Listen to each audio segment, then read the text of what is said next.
Hai,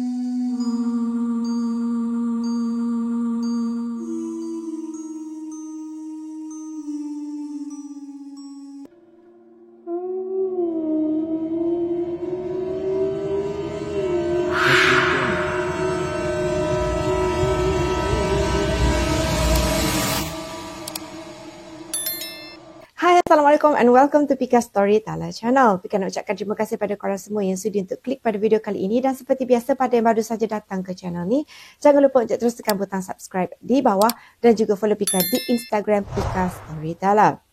So, sebelum Pika memulakan dengan kisah seram kali ini, Pika ada nak buat satu pengumuman, iaitu untuk bulan November 2022 ni, Pika ada buat giveaway kepada 3 subscribers bertuah Pika Storyteller. Caranya cukup mudah. Iaitu yang pertama, korang kena subscribe channel Pika Storyteller. Yang kedua, korang kena hadir ke mana-mana 3 premier video Pika Storyteller sepanjang bulan November 2022. Dan yang ketiga adalah dekat mana-mana video yang Pika keluarkan untuk bulan ini, korang kena komen saya nak giveaway.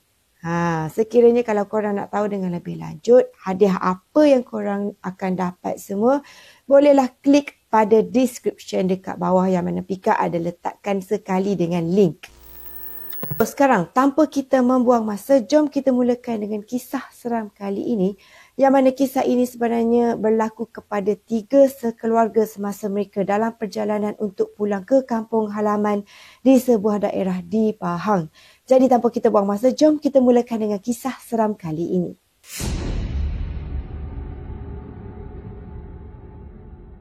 Untuk kisah kali ini ada 3 watak utama yang korang kena tahu dan mereka ni merupakan satu keluarga. Yang pertama adalah Encik Din iaitu suami, yang kedua adalah Puan Rohani si isteri dan yang ketiga adalah anak perempuan mereka iaitu Rohaya. Okey, Rohaya ni dia merupakan seorang budak perempuan berusia sekitar 8-9 tahun macam tu dan dia ni merupakan anak bongsu kepada pasangan suami isteri ni.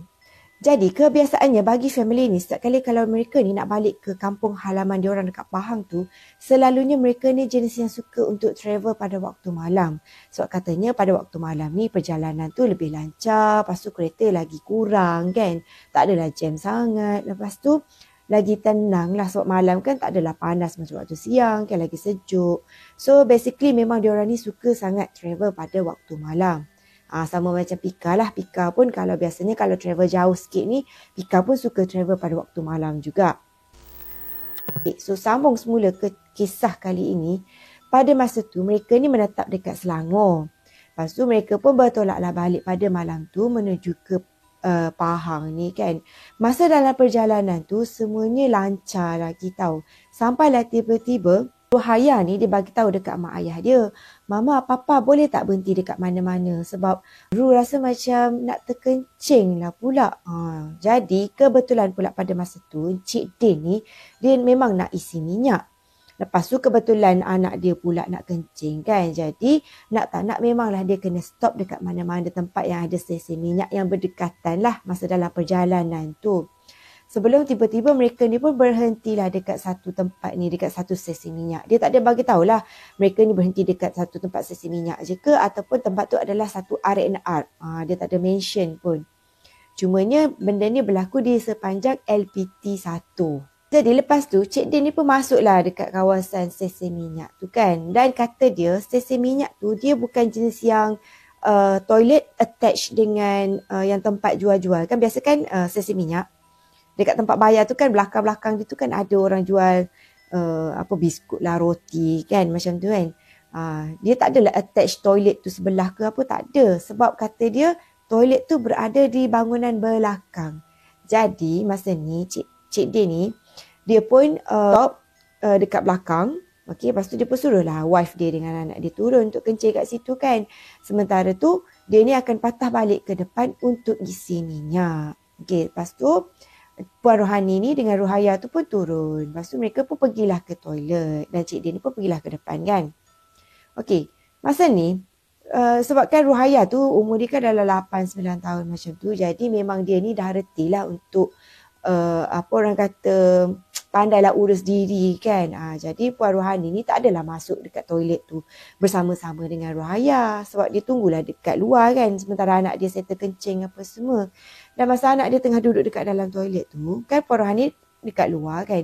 Dia ni sambil-sambil tengah duduk stretching. Yelah perjalanan jauh dia duduk stretching. Dia tengok juga kan kiri kanan mata duduk melilau juga dah tengok keadaan sekeliling sesi minyak tu. Masa tu dia rasa macam sunyinya lah kawasan ni pada malam ni kan. Dan sesekali dia tengoklah juga dekat bahagian depan tempat sesi minyak tu tak ada nampak kereta-kereta lain pun melainkan ada beberapa lori balak ataupun lori-lori besar macam tu. Lepas tu tiba-tiba Puan Rohani ni dia dapat rasakan satu perasaan yang kurang sedap tau. Dia rasa tak sedap hati. Lepas tu masa tengah duk fikir kan macam tak berapa nak sedap hati ni, tiba-tiba lamunan dia terhenti sebab dia dengar suara anak dia. Rohaya ni memanggil dia daripada dalam toilet. Rohaya ni panggil macam, Mama, Mama. Macam tu. Maksudnya mungkin dia nak cakap dekat mama dia yang dia ni dah siap kencing semualah. So, Puan Rohani ni pun pergilah dekat room ni. Okay, dekat Rohaya tu. Lepas tu dia pun betulkanlah baju Rohaya ni. Betulkan baju, betulkan seluar semua kan. Jadi lepas dah settle semua, dia pun pimpinlah tangan anak perempuan dia ni untuk berjalan dekat tepi-tepi koridor toilet tu kan untuk menuju ke bahagian hadapan iaitu bahagian pam minyak ni. Masa dia orang tengah duk berjalan sambil pimpin tangan tu, sekali dia dua orang ni berselisih dengan seorang perempuan ni. Perempuan tu rambut dia panjang sampai paras pinggang macam tu. Lepas tu dia pakai baju putih, pakai baju kurung warna putih. Lepas tu kita kan macam biasalah kalau macam bila berselisih dengan orang, kita akan lemparkan senyuman lah kan. Jadi Puan Rohani pun senyumlah dekat perempuan tu. Cuma perempuan ni dia macam pandangan dia macam tajam. Lepas tu senyuman dia tu macam janggal, macam sinis macam tu. So dia pun macam tak, dia abaikan je lah perempuan tu. Dia pun teruslah berjalan dengan anak dia ni menuju ke arah kereta suami dia ni yang tengah tunggu dia orang dekat luar tu kan. Lepas tu masa ni Cik Din ni dia kan tengah tunggu anak dengan isteri dia. So sambil-sambil tu dia isap rokok lah. Dan bila dia nampak wife dengan anak dia ni berjalan menuju ke arah kereta tu, dia cakap lah, dua orang dah settle ke semua? Lepas tu bini dia pun cakap lah, kita orang dah settle dah. Kalau macam tu, kalau dah settle, jomlah kita teruskan perjalanan je lah. Jadi dia orang pun masuklah dekat dalam kereta. Cik Din masuk dekat dalam kereta. Anak dia Rohaya ni pun masuk dekat belakang. Lepas tu Puan Rohani pun masuk dekat depan kan. Masa Puan Rohani nak masuk dekat depan tu, dia mengomel lah dekat suami dia ni. Dia cakap, bang, abang ada nampak tak perempuan tadi yang pakai baju putih, baju kurung tu, yang rambut panjang dekat depan tu? Lepas tu laki dia pun cakap, tak ada pula. Ada ke orang dekat situ tadi? Sebab abang tak nampak siapa-siapa pun. Lepas tu Puan Rohani dia pun cakap lah, abang ni takkanlah tak perasan perempuan tu macam pelik lah saya tengok dia kan. Kita senyum macam kerek macam gitulah senang ceritanya. Cara Encik Rohani ni bagi tahu dekat husband dia ni. Lepas tu Cik Din ni pun cakap lah dekat wife dia ni kan. Dia kata, betul abang tak nampak siapa-siapa pun selain daripada korang dua orang je yang menuju ke arah abang pada masa tu. Siapa perempuan tu? Lagipun cubalah awak ni tengok dekat sekeliling. Yang ada kereta kita je. Yang lain-lain tu semua lori balak dengan lori-lori besar yang lain kan. Takkanlah perempuan pakai baju kurung macam tu nak naik lori. Tak pun jadi pemandu lori macam tu kan. Lepas tu Puan Rohani ni pun terus rasa macam tak sedap hati. Dia kata, abang biar betul abang tak nampak perempuan tu tadi. Lepas tu suami dia cakap lah lagi sekali yang betul abang tak nampak siapa-siapa pun dekat situ melainkan korang dua orang. Lepas tu masa Cik Din ni nak memencet keluar daripada sesi minyak tu, tiba-tiba si Rohaya yang duduk dekat belakang ni pun cakap, papa betul lah tadi memang betul lah ada kakak tu yang rambut panjang pakai baju putih tu. Dia adalah dekat tandas tu tadi, takkanlah papa tak perasan kan. Lepas tu masa ni Puan Rohani ni pun cakap lah, kan saya dah cakap memang betul lah ada perempuan tu tadi. Takkanlah awak tak nampak perempuan tu. Lagipun awak ni biasanya pantang kalau nampak perempuan cantik.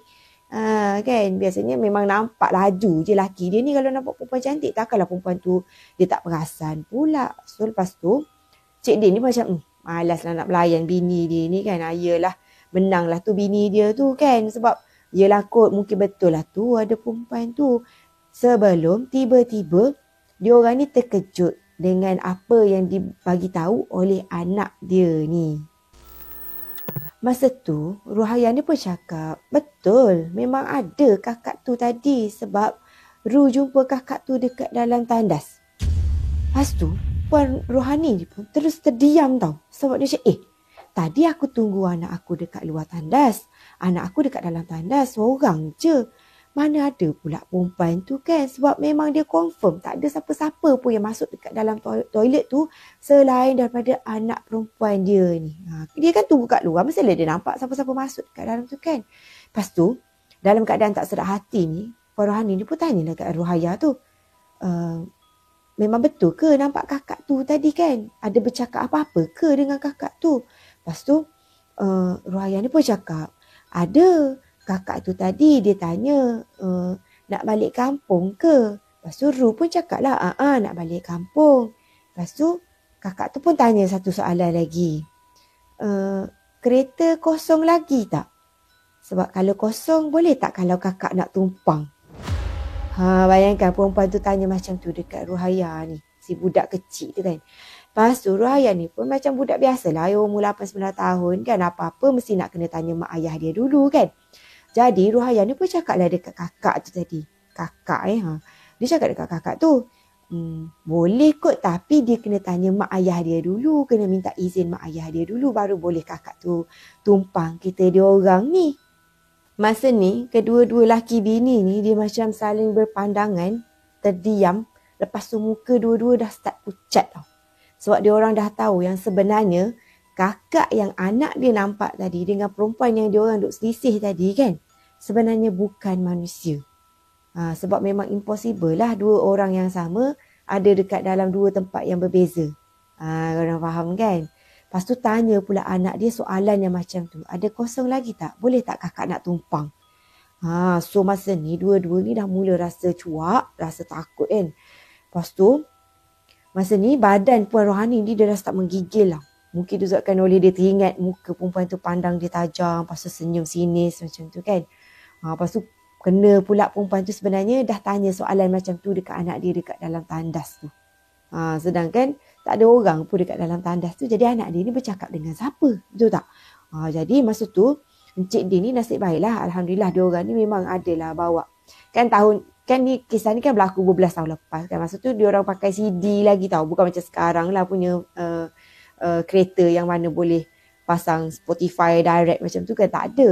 Jadi kebetulan masa tu memang diorang ni ada CD ayat-ayat Al-Quran.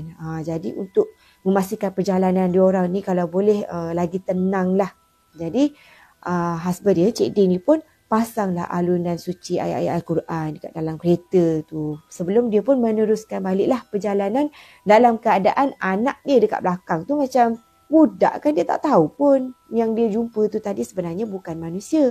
Sedangkan mak ayah dia dekat depan ni dah terdiam, dah cuak dah. Sebab dia tahu yang sebenarnya makhluk tu bukan manusia. Dan lagi menyeramkan, makhluk tu pula tanya, boleh tak kalau nak tumpang? Kalau Pika dekat dalam keadaan ni pun memang cuak lah kan. Sebab takut juga kadang-kadang kan kalau tertoleh ke belakang sekali ada pula kakak tu dekat sebelah anak dia kan. Tapi dalam kisah kali ni alhamdulillah lah benda tu tak adalah ikut diorang ni sampai ke kampung halaman. Benda seram tu berlaku dekat stesen minyak macam tu je.